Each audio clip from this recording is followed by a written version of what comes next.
Iran का अब तक का सबसे बड़ा हमला, इसराइल पर सुबह सवेरे मिसाइलों की बारिश कर दी। तल अवीव हीफा पर 100 से ज्यादा मिसाइल दाग दिए। हीफा पावर प्लांट में आग भड़क उठी। हमले के बाद बस्ती इसराइल की बिजली बंद। ईरान ने इलाक पर भी मिसाइलों से हमला किया। मीडिया रिपोर्ट्स के मुताबिक ईरान ने हमले में बैलिस्टिक मिसाइल इस्तेमाल किए। तल अवीव और हीफा पर होने वाली मिसाइल हमलों में 25 से ज्यादा अफराद के जख्मी होने की इत्तला।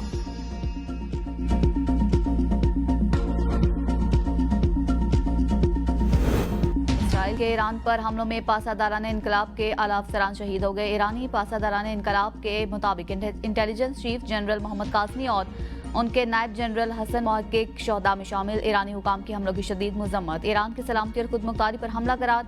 पासादाराने इनकलाब के एलामिये में कहा गया कि इसराइली हुकूमत के हमायती ये जान लें कि इसराइल के खिलाफ मौसर और हदफशुदा कार्रवाइयाँ इसके मुकम्मल खात्मे तक जारी रहेंगी।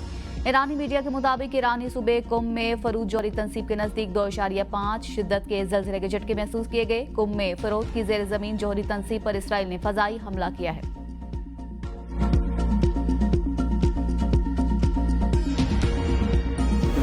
डोनाल्ड ट्रंप ने इसराइल और ईरान के दरमियान जारी जंग में अमेरिका के शामिल होने का इम्कान जाहिर कर दिया। ट्रंप ने अमेरिकी टीवी की सीनियर सहाफी से ऑफ कैमरा गुफ्तगू करते हुए कहा, यह मुमकिन है कि हम ईरान और इसराइल की इस लड़ाई में शामिल हो जाएं। ट्रंप ने साथ ये भी वाज़ेह किया कि इस वक्त अमेरिका किसी फौजी कार्रवाई में मुलव्वस नहीं। ट्रंप ने इस बात पर आमादगी जाहिर की कि ईरान इसराइल जंग में रूसी सदर व्लादिमीर पुतिन अगर सालिसी का किरदार अदा करेंगे तो वो इसके लिए खुले दिल से तैयार हैं। दरियुस्ना अमेरिकी सदर ने दावा किया कि ईरान और इसराइल के दरमियान जल्द मुआहदा तय पा जाएगा। डोनाल्ड ट्रंप ने कहा कि उन्होंने पाकिस्तान और भारत को भी इस मुआहदे पर राजी किया था। ट्रंप ने अपने पहले दौरे सदारत के दौरान सर्बिया और कोसोवो के दरमियान जंग खत्म कराने का भी जिक्र किया। ट्रंप का कहना है कि वो समझते हैं कि ईरान और इसराइल के दरमियान भी एक मुआहदा तय पा सकता है जिससे खित्ते में अमन कायम होगा। ट्रंप ने कहा कि अगर ईरान ने मशरिकी वस्ता में अमरीकी तंसीबात पर हमला किया तो हमारी मुसल्लह अफवाज ऐसी ताकत से जवाब देंगे जो पहले कभी नहीं देखा गया होगा।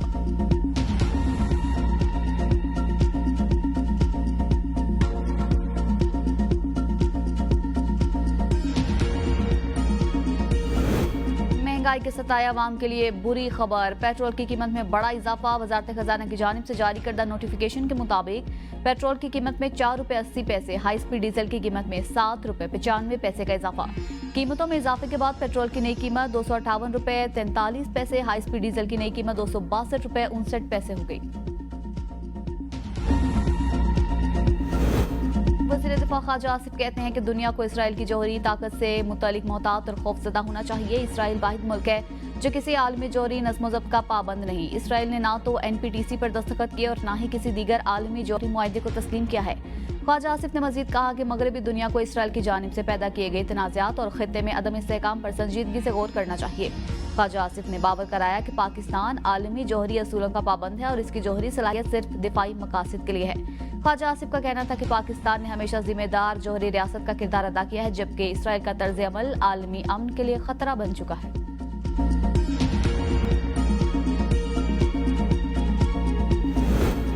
ईरान पर इसराइली हमले। रोजा इमाम रजा के करीब मशहद एयरपोर्ट और तेहरान में धमाके। मोसाद एजेंट्स की जानिब से तेहरान में 5 कार बम धमाकों में जौहरी साइंसदानों को निशाना बनाने जाने की इत्तला है।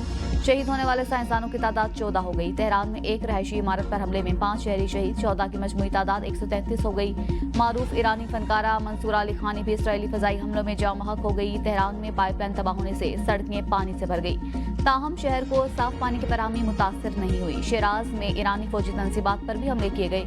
इसराइल ने तेहरान में तलबा के हॉस्टल को भी निशाना बनाया। मुतअद्दिद तलबा जख्मी हो गए। इसराइली फौज का कहना है कि ईरान के जौहरी प्रोग्राम और फौजी अहदाफ के खिलाफ हमले जारी हैं। 50 लड़ाका तैयारों के जरिए तेहरान की जौहरी तंसीबात को निशाना बनाया गया।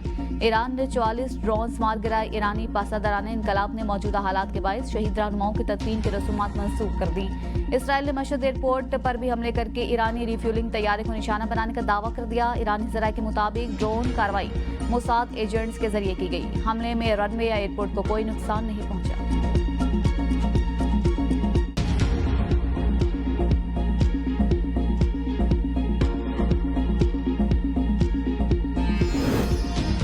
नायब वज़ीर आज़म इसहाक डार और तुर्किया के वज़ीर ख़ारजा हाकान फिदान का टेलीफोनिक राबिता। पाकिस्तान और तुर्की के दरमियान अहम सिफारती राबिते में तुर्क वज़ीर ख़ारजा हाकान फिदान ने इसराइल की जानिब से ईरान पर बिला जवाज़ हमलों पर गहरी तशवीश और अफसोस का इजहार किया। दोनों रहनुमाओं ने खित्ते की बिगड़ती हुई सूरत हाल पर शदीद तशवीश का इजहार करते हुए खित्ते में अमन व इस्तेहकाम की जरूरत पर जोर दिया। वज़ीर ख़ारजा इसहाक डार ने गुफ्तगू के दौरान कहा कि वो आइंदा हफ्ते तुर्की रवाना होंगे, जहाँ वो इस्तांबुल में इस्लामी ताउन तंजीम के वज़राए ख़ारजा कौंसिल के इजलास में पाकिस्तान की नुमाइंदगी करेंगे। इसहाक डार इस्तांबुल में इस्लामी ताउन यूथ फोरम की तकरीब में भी शिरकत करेंगे। तुर्किया सदर रजब तैयब एर्दोगान को खराज तहसीन पेश